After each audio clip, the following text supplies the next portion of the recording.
Hey, WAC people. This is the OCT, Octavius Haye, and I want to thank you for tuning in to our page today. We greatly appreciate it.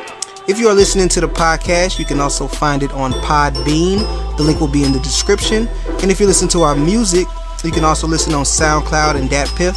Both links will be in the description also. And as always, please remember to like the video, leave a comment, and to subscribe to the channel. Make sure you hit that notification button so you're informed every time we drop new content. Now enjoy this whack wisdom. I am whacking off.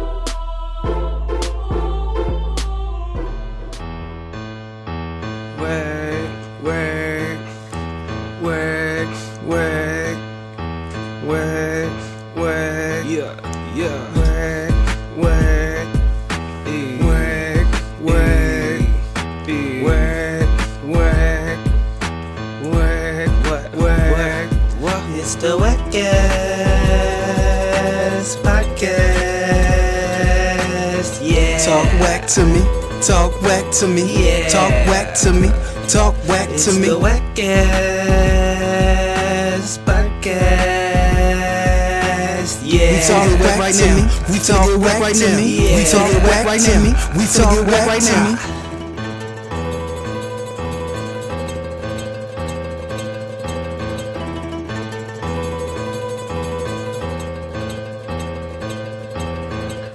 Whoa. Hey, yeah. what is up, whack people? Yup. Yes, sir, we back. Back. We still black, baby. Still whack too. Hey, everybody, thank you so much for listening. I hope everything is amazing for everyone as always. I am the Honorable OCT Octavius Haye, along with my co-host, the extroverted E-Rob. Okay. And you are listening to the WACCast podcast. 30. How you doing? I'm great, man. 30 in. Man, we did this 30 times, man. This is great. Great. Ain't no young podcast no more. Nah, man. Some respect on it, man. Put some respect, man. It's a Just a grown little man podcast now. Spring a little bit of that on top of that. Just a little, man. So, Yeah. E, you ready to talk whack today? Let's talk whack to him. Let's talk whack to him. All right, bro. So first of all, of course, this is a little bit old news now, but I felt like we had to say something. All right. So everybody knows Derek Chauvin was found guilty for murdering George Floyd. First of all, E, your thoughts? Man, injustice. You know, I know I've come on here and I've been like, man, this injustice is right here for us to see. So, you know, I just take it for what it is. It was I feel like it was a feel-good moment for our people, man. Yeah, it was a feel-good moment for a lot of people.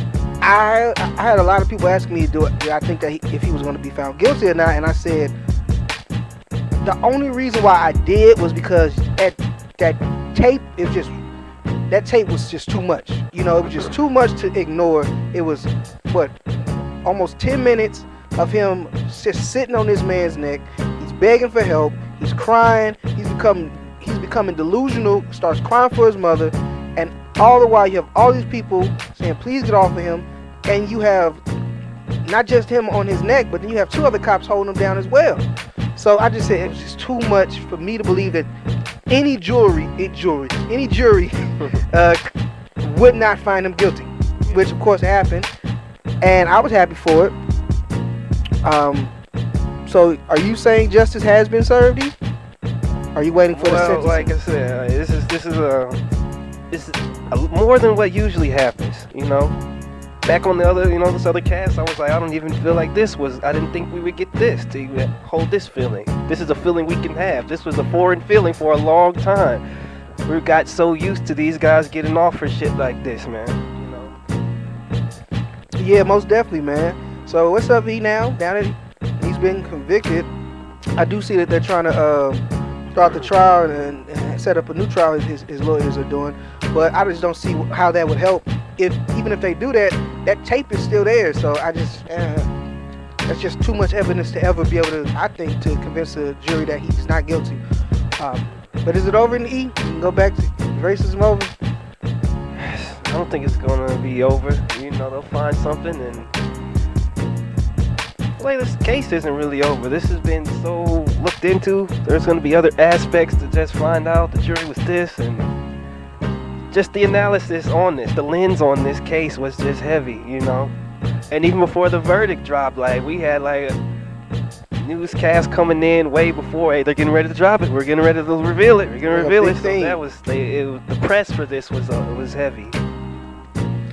Now, I know I say I don't like to be too political since after the election time, but just looking at the format for a lot of stuff that we were talking about on here, or that we're going to be talking about on today's show, I realized I couldn't be honest about the conversation without bringing politics into it. So, a lot of politicians on both sides, Democrats and Republicans, they let out a sigh of relief.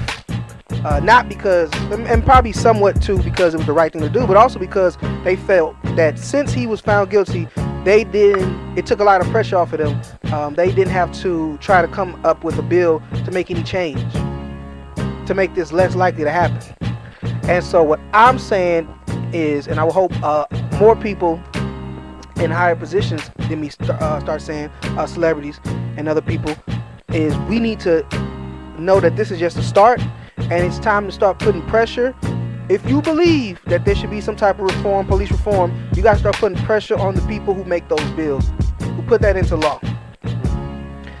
And until we do that, they're not going to do anything because there's no reason to rock the boat if they don't have to. And they're also good with the police unions. Everybody wants to be on the right side with the police unions. So we got to start letting them know that if you don't do what we say, we will take your power away from you. And by doing that, or the way that we do that is we don't go and vote for them. We vote for somebody else. We say, well, you won't do it. Who's willing to do it? Someone say, I'll do it. Then okay, we'll put you in and we'll take you out. So if you want to stay, you do what we want. What do you think about that? Well, heavy, political. Hey. But do you think that that leaders should do something? You think there should be some type of police reform, defund the police, or any type of something like that needs to make a change? I do with the change. However, we need to bring about that, and also just about one of my quotes is, "Who polices the police?" And it should be the people. I feel like so. I guess this is the spark. Maybe this is maybe the jump start, and it's the time to start to be that. No, definitely. I just hope that people don't take this as now I can just sit down and relax and just wait for the next one. We need to start trying to make these happen less and less. So let's get outraged before it happens so we don't have to lose a life. Don't have them be comfortable in just doing that, letting that stuff happen. Like, oh, I just shot somebody. It's okay. I'll get off. No. You should be able to sit comfortably like that. At all. Right, exactly. And so, I forgot the name of that. What they call it? Like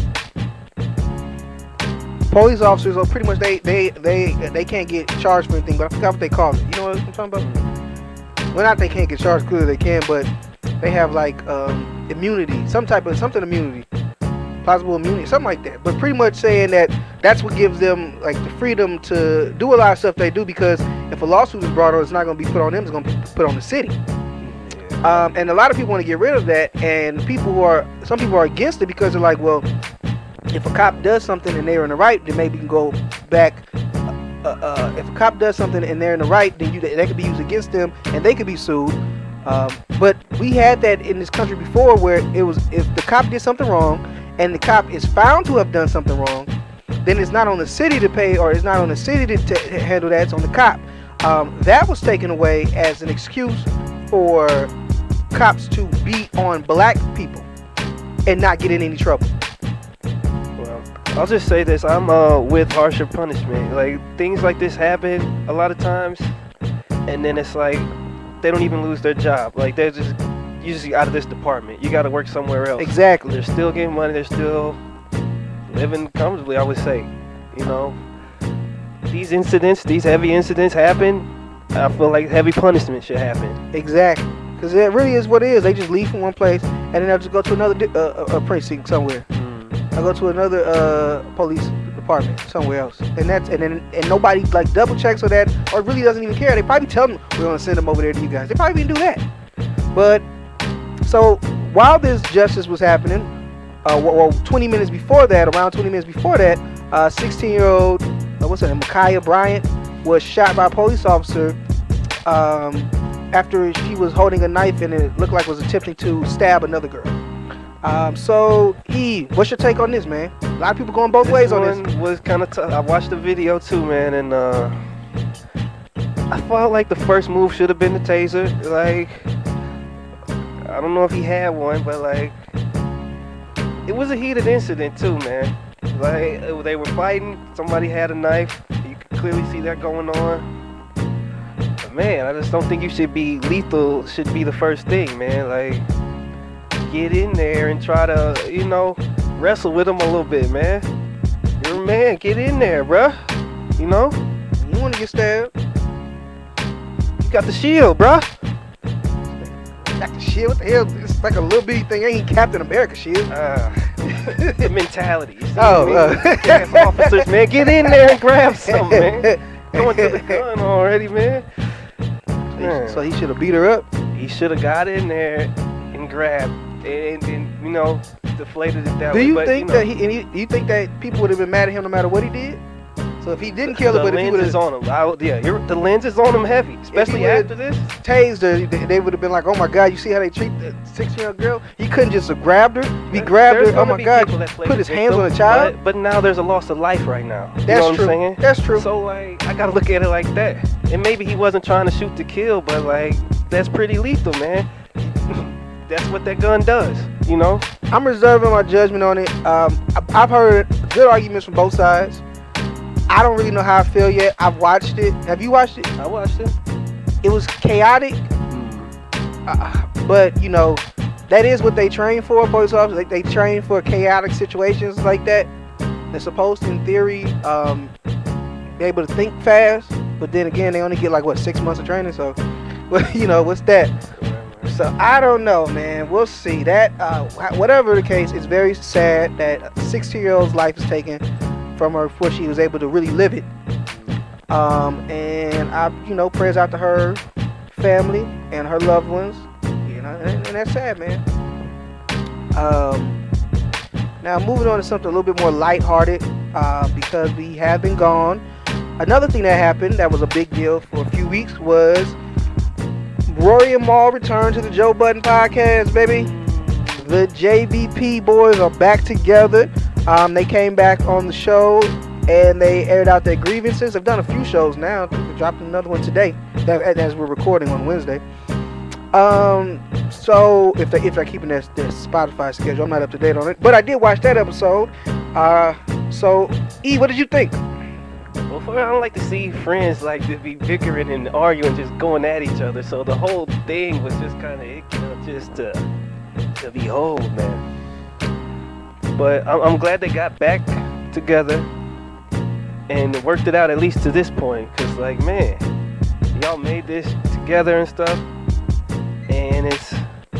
Y'all going back and forth, that ain't cool, man. Y'all are friends at the end of the day. This is like a friends versus a business thing, I feel like. Money got involved, Spotify got a sponsorship, and then,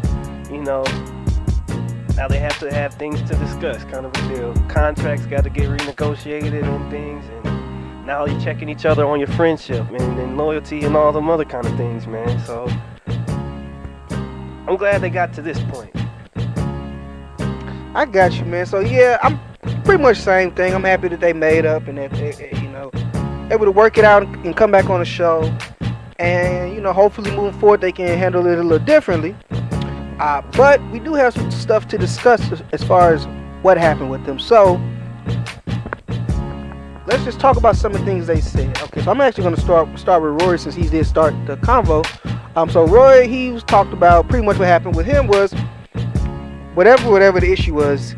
He got a text from Joe telling him to take a couple shows off. And he thought that was weird. Now, when Mal found out about this, Mal went and confronted Joe about which is pretty much what we had been told before. I think Ack was saying this, which is pretty much the way Ack told the story. Oh no, Joe said that. So he goes to confront him about it, and then from that conversation, he didn't like what Joe had to say, so he bounced. So we got that part of it. Now,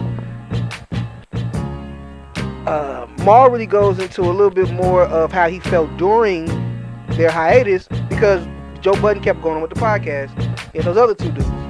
And Mal was like, he didn't like that Joe kept the podcast going. He thought he should have stopped it. Joe's point of view was, well, this is a business, and we can't just stop the business because you're upset.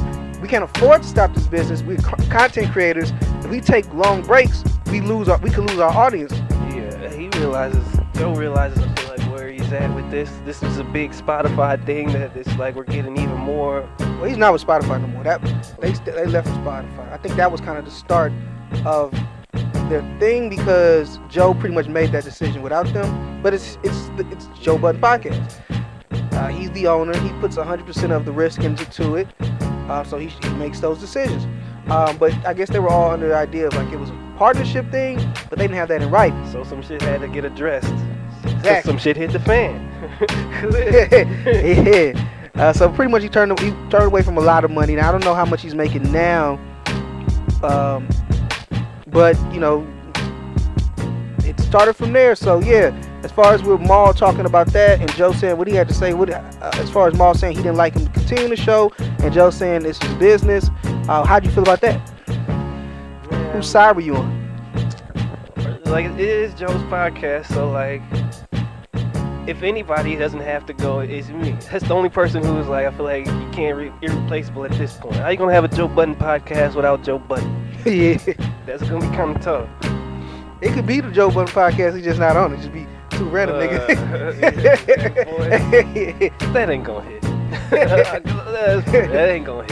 To the Joe Budden podcast featuring not Joe Budden but some other niggas. Hey, where's Joe? You can see the trolls coming already. This ain't no Joe Budden podcast. This is a Joe Budden podcast. He's just not on it anymore, guys. Yeah. But nah, though. But yeah, what you saying?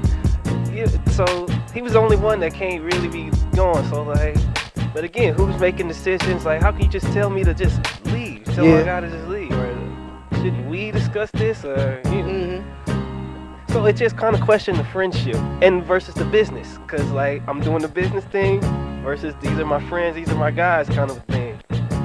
Right.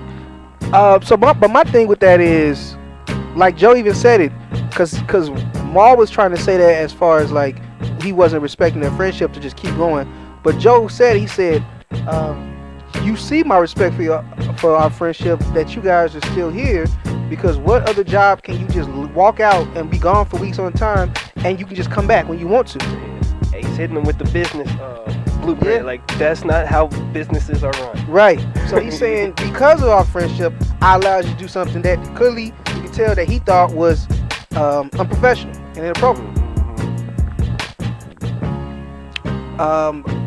So I don't know. Did you listen to any of what Ack said about it? A little bit, but just about Ack, I just he just behaving. Just outside looking in, like he could have got me. Like, I could have been a good replacement. That ain't what he said, but that's how I felt about that. You know what I'm saying? He's about to start his own podcast. Don't do that, man. But see, I like Ack's commentary, because even though he was just clowning, he wasn't just clowning. Even though he was clowning, he was also, you know, giving good.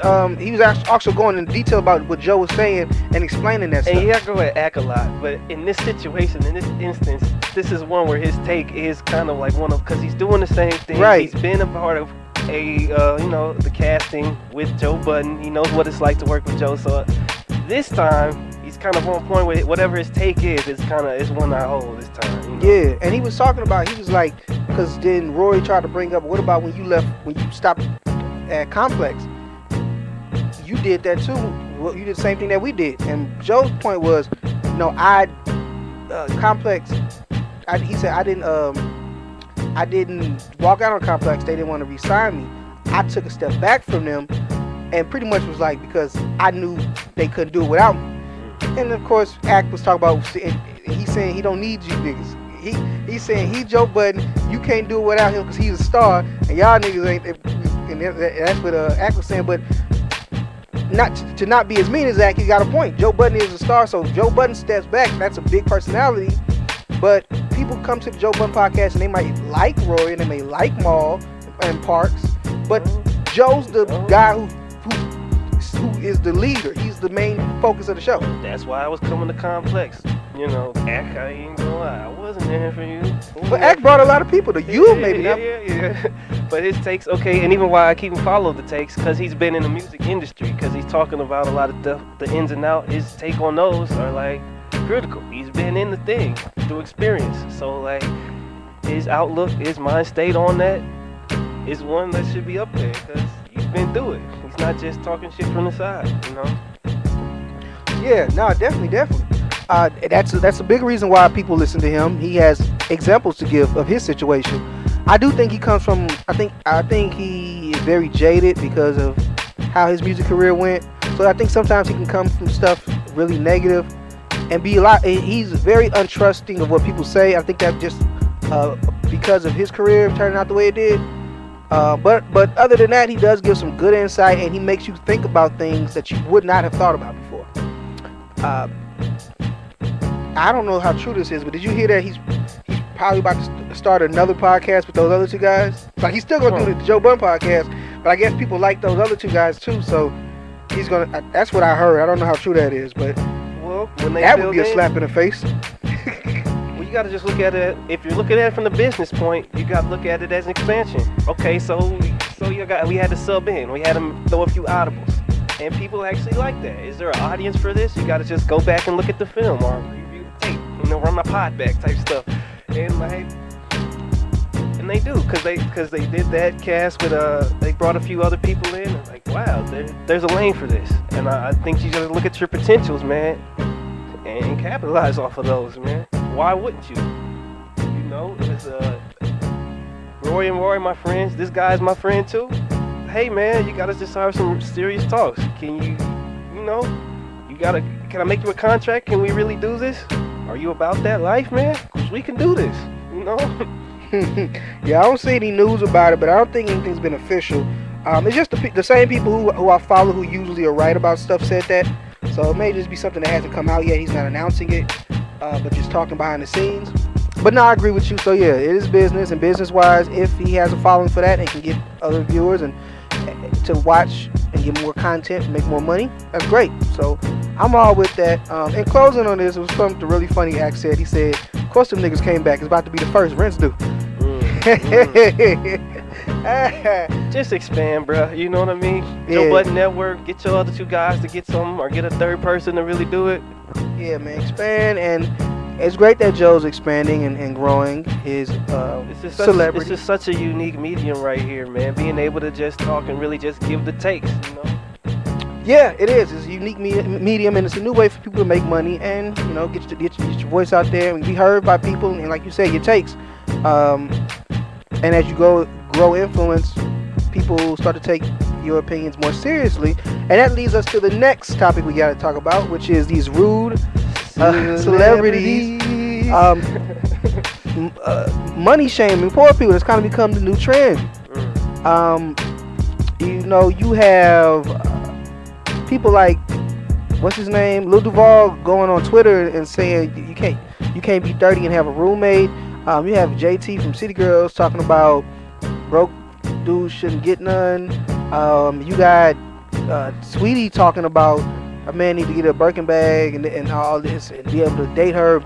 You got the other girl, Miami from City Girls, saying if he can't pay all your bills and buy you all this stuff, you shouldn't be with him. How you feel about this, E? Well, first thing with JT, you sure she wasn't just singing the Cardi B song? That was it was on that same podcast. That's what he was on. You sure? She could have been singing. Okay. Well, whatever. She went into detail. She broke it down, huh? She broke it down. Well, why she wouldn't do it? Well, that's just where that. Well, if they're celebrity, they gotta talk about that's what they do. Like I was saying, the rap game. You know, they talk about I got money, it's what it is. So whether they really have it or not, or they're just talking shit, that's what they are getting paid to push out. All right. City girl, hot girl, summer. We do this. We got money. We fucking rich. That's fine, because they tell you what they're doing. That's your preference. But when you take your very popular platform, you take yourself and you go speak to fans that watch you, and which are a lot of younger girls, teenagers and stuff who are very impressionable, and you tell them you shouldn't be with somebody unless they do this, and they're in an environment where they're not around people making that type of money. See, you are around people making that type of money. You're in this bubble of entertainers, and you all make around the same amount. So you can have that requirement, but they're not around those type of people. They're around average, working, hard-working people who are good dudes who are now made to feel bad because they can't afford a Birkin or to pay your whole rent or buy all your furniture. Come on, man, that's ridiculous. And go ahead. No. It's just bigger than just what they say, because it just breaks open, kind of the next topic, just where we're at and some of these standards that are just kind of crazy, so kind of up there, and just where it's at right now. I'm not even trying to act like that's where it is right now. But it just kills me. You have Lil Duval talking about men shouldn't have roommates that are 30. Lil Duval, how much money do you make?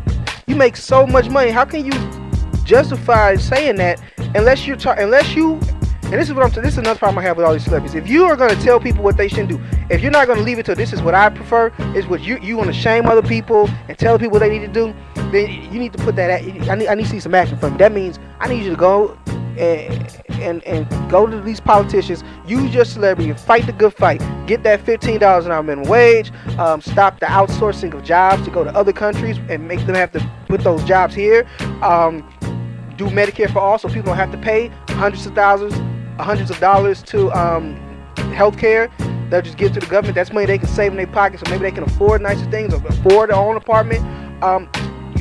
Do universal child care so they don't have to pay all. You know how much money people have to pay to put their kids in daycare if they're not old enough to go to school yet and they have to work regular jobs. So if you're going to go ahead and criticize people, then why don't you use that celebrity, that same celebrity that you have to make people feel bad for having less, why don't you use that to try to help them get more so then they don't have to feel bad? So if you're not going to do anything, just shut up and live your life the way you want to, because ain't nobody criticizing you for having the type of men that you want around. Nobody criticizes you for what you want in a man. Nobody's criticizing you for your beliefs of life. But when you try to use your voice to put someone else down, but are not using that same voice to make anything better, you can just go shut the F up forever. Nobody wants to hear that. I have no sympathy for any of you fools. Y'all need to just shut up, or go and do something.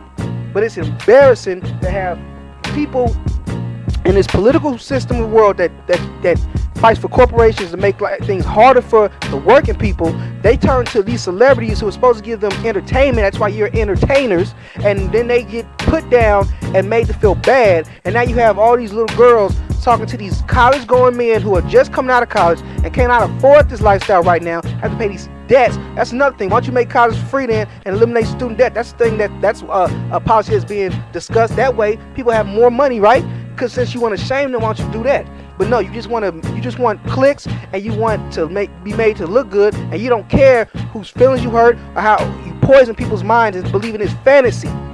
Pisses me off, man. So I think also inside of the celebrity, you can become low-level political voices, or even higher level. You know what I'm saying? Just look at the last president. All right, just a celebrity became the president. Exactly. So I gotta just look at it like that. These people have voices that can get to the people, and they can be paid. Also, I just seen Ozzie Smith doing voices to tell people voiceovers to tell people to go and get the vaccine, kind of a deal. You know what I'm saying? Gotta watch that. YouTube might censor this, but okay. But they're using celebrities on Cameo to place out their own agendas. So like these, whenever I think when we get to the point where we are inside of the celebrity, you do have a voice, and you can be swayed to do certain actions. You know what I'm saying? So I think we got to be aware of that. The higher you get, and if you really want change, like what he's talking about, 30, just gotta know, man. Yeah, and another thing, he's talking about that. Oh, if you're 30 and you got a roommate, what type of man is 30 with a roommate? Nigga, we just had a pandemic last year that cost 20 million Americans their jobs, and you're laughing at people possibly not affording enough to live on their own. They just their minds are they in this bubble of wealth, and so they're so out of touch with what's going on in the real world that he really felt comfortable enough to say that. And the messed up thing is people are laughing at that, but everybody had words for Ice Cube for trying to make a change, for actually bring the smartest people together to try to pass a bill, to get a bill passed by any means that helps black people. Not help him, helps other black people who are not as financially stable as him. Your job as an entertainer, you got with luck. Yes, a lot of hard work and you were talented, but there's a lot of hard work and talented people that never get to where you are. For every one person that makes it in the entertainment industry or sports, you can probably be tens of thousands of people who didn't make it. So you are very lucky to get where you at. And to try to use that money now that you got from that luck to shame people, but not try to make anything different, just tell them that you bummy and you broke. Fuck you. Simple as that. Simple as that, man. You got anything else on this topic here? You ready to go to the next one? Well, this is my best life. You don't know what these niggas going through in 30 years. Exactly. Right? And it's I gotta episode have 30. a roommate, man. We on that 30 today. All right. Hey. So because you're 30, you gotta have a roommate. That doesn't make you no lesser of a man or whatever. You know what I'm saying? That's what you gotta do. Everybody's got a unique situation, and yeah, we just came out of some crazy shit, man. So like, if that's what you gotta scrape together, you gotta make a move right now. No, that's just what it is, man. Real talk, no, that You want is. them to just be homeless? You want them to go begging and shit? Like, Right. What's your solution, nigga? You just want to clown them. All right, I got you. And you funny dude, but yes, all this type of talk has become toxic. It's promoting this toxic mindset. But through all this, we have a hero, a savior, the man, the myth, the legend, the great, the Godfather, Kevin Samuels, baby, coming out here and putting these women on blast. But he put men on blast too. He got videos for men too. But man, I had no idea of who the hell Kevin Samuels was until academics hit me up to him. He was reviewing one of his videos, and I was like, who the hell is this dude? Looked him up on YouTube, saw his Joe Budden interview, watched that. Then I started looking at his own stuff on his YouTube, on Kevin Samuels' YouTube channel. I gotta say, man, I love this dude. This is me. This is who these are things that I have been thinking for a long time. As far as women always think about their value, the value, what they want from another man, but don't think about what do they have to offer. What's the value that they have that will attract the other man. So Kevin Samuels, though, what do you think about him? Well, he speaks for the men first off, but he comes from like this corporate background too, and he's an older guy, and we just haven't really had this kind of dialogue to go at. Let's just say ultra feminist, just these ideals that they have that just kind of sit and go untouched, unchallenged, and he carries himself with class and poise in a way, because he's not just getting louder with him and like out. He's really lets things be said and says it in a way with class, in a way, you know. And he talks like a man. Like he talked like a man. He talking to you, and no matter who he talking to, they all stop. All those women, they can be mad as hell at him. They stop for him. Why? Because he carries himself as a man, and just even subconsciously, they know that they need. Okay, let me shut up. When you got a real man, that's the thing. Like, I love Joe Budden and I love Charlamagne and all them, but they don't talk like men to me. They talk like boys. He talk like a man, and that's why even though he's more calm than them, what he says resonates with me more, because when he say it to me, he like, this is what it is. So yeah, I'm just a fan of his. I love all the things he says. You know, he has his rating system for women. People don't like that, but as he explained it, he's saying he uses that rating system to show you, pretty much see what advantage you have, because if you're trying to attract this type of man and you scale yourself at something like a 5 or a 6, well, you've already put yourself at a disadvantage. So he's trying to look at this from a logical standpoint, and he doesn't tell women not to have, you know, these expectations, or not to say I want this or that, but he says you can want those things, but you have to look at what are the odds you get them. You got to be realistic about, you know, what's your chances of getting this type of man with all the baggage that you have. Yeah, and we haven't had this. You know what I'm saying? We have not had somebody who speaks for what the high end man, because High value man. that's one of his favorites, his go-to. But we haven't had that.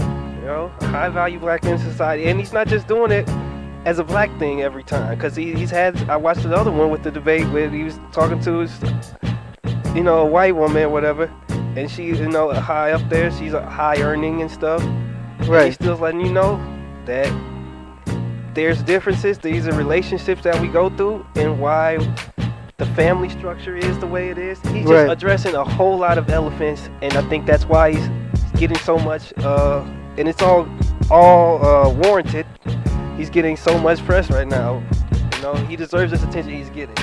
See, this is the stuff that he's addressing things that were known before, but have been forgotten because it was bad to say these things. They exist in locker rooms. They exist, right. In the barbershop. Right. This is on the course. They don't ever get to a podcast to be aired out like this for everybody to just really see. And then when the woman comes on, when women come in and they get their point and he does it live right there, it's like, see, this is what I'm talking about right here. That's some big stuff too that we just haven't got. You know what I'm saying? When he be slapping him, he hit the slap button and slap. Now my favorite thing, he was like, "You done?" He does it, dun, dun, dun, and he salute him. Dun, dun, dun. Did you watch any of the Ice Cube thing? Pieces of it. I ain't seen nothing. Yeah, it was long, but I knew he was dropping some jewels in there. So I was like, I know E-Rob probably not gonna watch all this, but anywhere you go in, you gonna hear some jewels. But yeah, it's just like they were so ready to be angry at him. I don't even think they knew why they were angry. They just wanted to be angry. And and the women he talks to, you see that in a lot of women. Like, this is a reflection of society. What some of the stuff he's saying just hits. And we talking about when Ice Cube, he went on what's it, Queens and Cocktail, whatever. This show with Vivica Fox, Lisa Ray, I forgot the other people on there. Claudia Jordan, and I forgot the other people. But yeah, and they were on there and they were talking to him about his plan that he had put together for black community, and just really from the jump. At first it was like love, but really from the jump they were like, "Oh, you went and met with Trump about this, and you didn't go on a Zoom meeting with Kamala Harris." He like, "Well, I was supposed to get a call from her, and she never called me, and it was a Zoom meeting with like 12 other people who knew nothing about my plan. Why would I go in there and talk? Would have had no time to talk about it." Well, so you only want to do stuff when it's your way. And then like he said, he said, this man spent all this time putting this plan together. You just gonna throw me on a Zoom call with other? That's disrespectful. Put time into this. I deserve a one-on-one. And then ultimately at the end, they was like, "Oh, they don't got anything about black women." He was like, "You black."